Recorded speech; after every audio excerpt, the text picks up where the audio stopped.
ফাইনালটা কি সত্যি স্পেন বনাম আর্জেন্টিনা ছিল, নাকি স্পেনের 11 জনের বিপরীতে একা দাঁড়িয়েছিলেন এমিলিয়ানো মার্টিনেজ? ম্যাচটা যারা দেখেছেন তাদের কাছে দ্বিতীয় উত্তরটাই হয়তো বেশি সত্যি মনে হবে।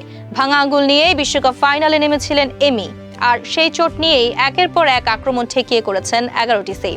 ইতিহাসের পাতায় যা এখন বিশ্বকাপ ফাইনালের অন্যতম স্মরণীয় গোলকিপিং প্রদর্শনী। তিনি না থাকলে এই 1-0 ব্যবধান হয়তো মুহূর্তেই 5-0 কিংবা তারও বেশি হয়ে যেতে পারত। এই লড়াই অবশ্য শুরু হয়নি বিশ্বকাপে। ইউরোপা লিগের ফাইনালেও একই চোট নিয়েই খেলেছিলেন এমিলিয়ানো মার্টিনেজ।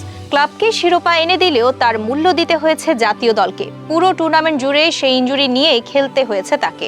প্রত্যাশার ভারে অনেক ম্যাচেই সমালোচনার মুখে পড়েছেন, কিন্তু বড় খেলোয়াড়দের পরিচয়ই তো বড় মঞ্চে।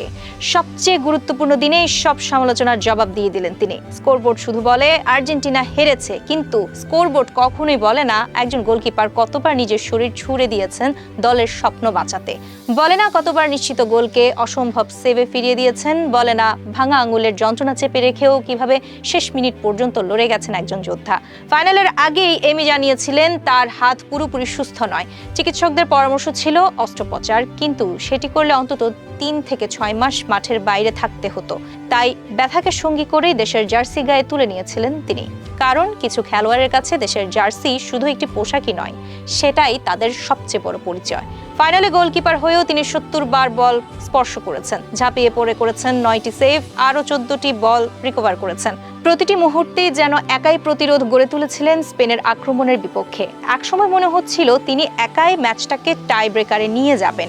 শেষ পর্যন্ত আর্জেন্টিনা ট্রফি তুলতে পারেনি, কিন্তু এই পরাজয়ও যদি কাউকে মাথা উঁচু করে মাঠ ছাড়ার অধিকার দেওয়া হয় তবে তিনি এমিলিয়ানো মার্টিনেজ।